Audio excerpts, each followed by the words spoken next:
Okay, my friends, on this very hot day we have today, it is about 98 degrees out in Maine, which is rare, but we are in the end butt pad. You got two little screw holes there that you can squeeze the head of the screwdriver in, which 20-30 years from now that's going to be dry rotted and split probably when you want to remove the stock. You'll probably rip that with the screwdriver. Anybody that owns old firearms knows that. A nice piece of wood on here. You can see the nice quality of the texture in here. It's not a crosshatch diamond pattern, but it's semi in between. It feels good holding it. And things you can notice with this that really impressed me, because I have an original Marlin, is the lack of tool marks and machine marks on this. I mean, it's literally perfect. There's nothing. And it's not cast. So let's pull this open.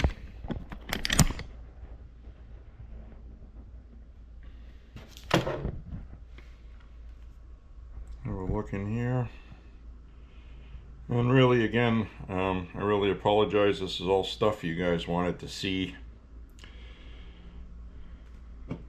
on the original video, and it was dark. I apologize for that.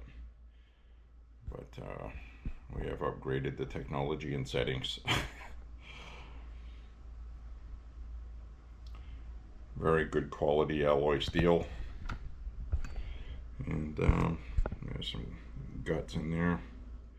And it's pretty much the same as a Marlin. I don't think the parts would be interchangeable, but don't quote me on that. But what I wanted to show you, and what I really wanted to show in the other video, was the fitment of the wood. There's no ill gaps. Everything is fitted well, which I'm sure you can see looking at this. There's nothing crooked, or there's nothing that looks wonky. Beautifully made.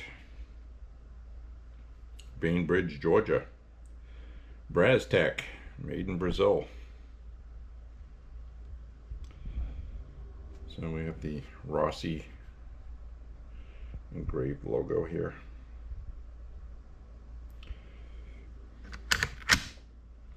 And the other thing is if you see the bolt,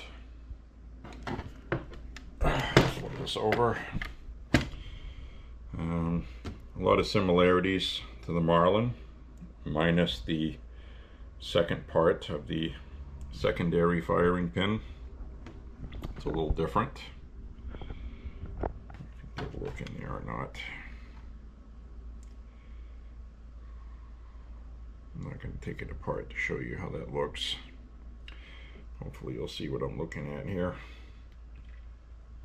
Got the cross bolt safety, which again, in my opinion, is not necessary on these rifles, but they put it on there because it is mandated by Congress. So has to have a safety, even though technically, let's take the safety off and fire it all the way. And technically, like the Marlin, you have the half-cock safety, which is a good safety to have, because when you're hunting, you're all ready to go. It's not going to fire. So that should suffice, but they had to put a safety on it. So when you're hunting, you just do one, and you're ready to take your shot. So anyway, the extra width on the loading gate, you can pop all your 30-30 Winchester in there very easily. Then you can push down on the ramp here, and all the ones in the tube will actually follow each other out. They'll all come out. It's in the other video linked below. And open this up again, try to get a look in here if you want to see. It has the same ejector spring that is held in there basically with gravity, and the bolt holds it in there just like a Marlin. There is the chambering.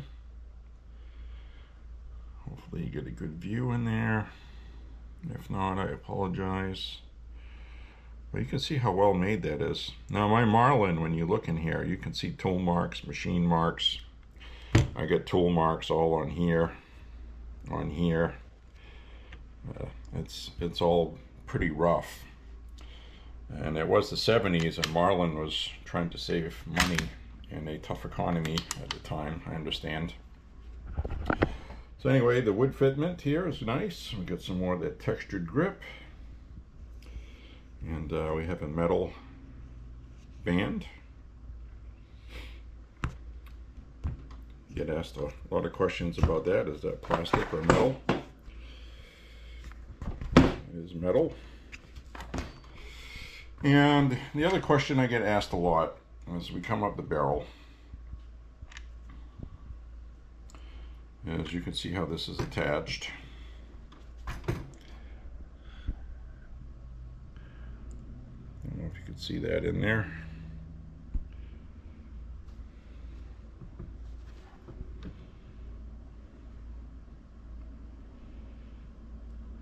Yeah, looks like it's kind of dovetailed into the barrel, and the magazine tube goes on a pin that sticks up from that. That's what it looks like. I haven't taken it apart, so I don't know. The other question I get asked a lot is the front sight. Can you put a hood on the front sight like on a Marlin? Looking at this, you can tell the answer to that is no. Now, will the front sight of a Marlin fit on there? I don't know. This is held on by 2 screws. If you wanted to put a Marlin front sight on there, I guess you could. Might have to tap new holes. Gunsmith would be able to do that. Easy peasy lemon squeezy. Does not have a brass bead for the front sight. That was my only complaint about this, actually, is I like having the brass bead for front sight. Maybe you don't. Maybe you want to take a paint pen and just drop a dot on there. Here is the opening of the barrel.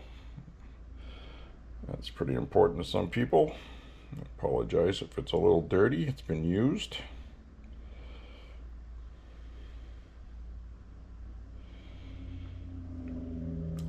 The rifling in the barrel is actually 1 in 12. It's the ratio, and it has 6 grooves. Okay, if you're one of those people that need to know that. So we have a 6 groove. The rear sight is your very basic buckhorn. Same design, we all know. Let's get that piece and that elevation piece underneath.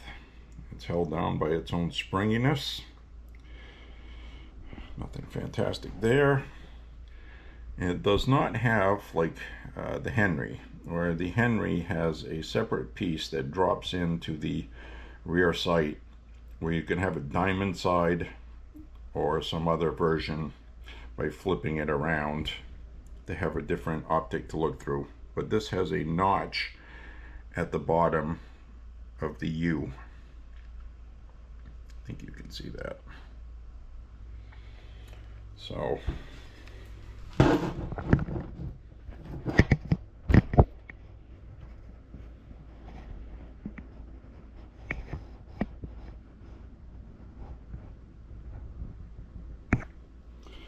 what it looks like.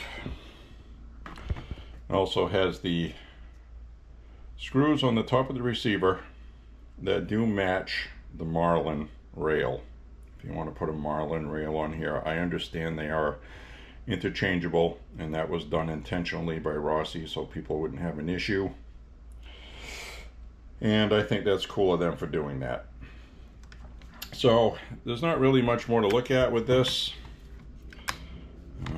I can tell you right now, this rifle is absolutely balls on accurate, at least at the 100+ yards that we shoot it. And it's a plinker. You can pick off something as small as a cigarette lighter from 40-50 yards with the iron sights. I don't know what the MOA of this is, but it's pretty good for this style of rifle. You will not be disappointed. And I understand people in Australia and other places, because of the countries you live in, you have a lot more taxes, plus it costs more importing. And but a lot of you have purchased this and understand how good this rifle is. So anyway, I wanted to give people a good close-up look. I think I got everything. The screw positions seems to be important to people. As far as I know, the Marlin lever is not interchangeable with this. I haven't tried it, but side by side, this is actually a little bigger. Everything's a little bigger on this than on a Marlin one. Marlin one's a little thinner. This is a little thinner, not as wide. So there are some differences that you should be aware of. So if you're like, I'm going to get this and I'm going to go put a large loop on it, as far as I know, anything that's available to buy on the Rossi site is what it's available. So last time I checked, they did not have a large loop for this, but they do have large loops for their RS92, but they don't have it for the R95. They might at the time that I'm recording this, so you'll have to go check. But those parts are not interchangeable, so you can't take the lever from an RS92, buy it on their website, the large loop, and then think it's going to fit on this, because it says on their website it's not going to fit. So, which is too bad. I wish it did, because, you know, some people want to have a large loop, especially in the winter time, out hunting or at the range and outdoors when it's cold and you're wearing gloves. So I can't think of anything else. Really can't.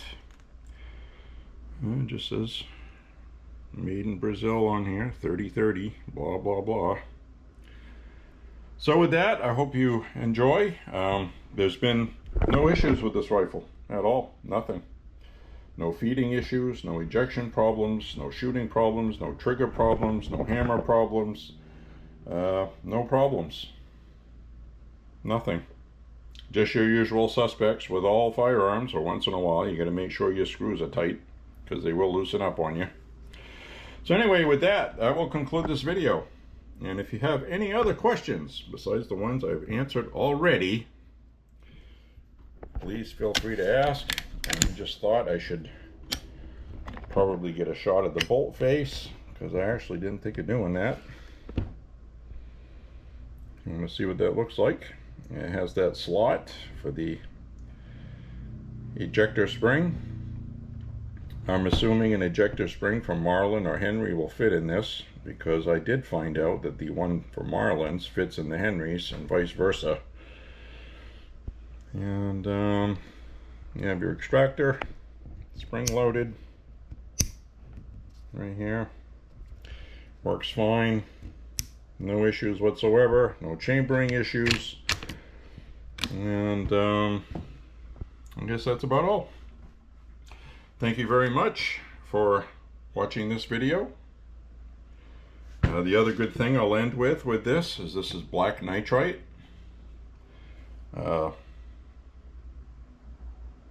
Barrel as well. Get some bluing. What's good about this is this isn't going to rust. That's the benefit of that. And that's why I referenced the air conditioning being on today, because when the air conditioning doesn't reach firearms very well, a lot of times you'll have some kind of humidity, pitting, and rust issues if you do not have your firearm coated good enough with oil. You have to worry about that a little less with these, except on the inside of the barrel. So anyway, my friends, thank you for watching this close-up review. Hope it answered any questions you have, and again, I apologize for having video quality that was too dark previously. So stay tuned to the channel, and thank you for watching Shooting with Jabo, and we will have future reviews coming up later. Enjoy your day. Bye bye, friends. Keep shooting and be safe.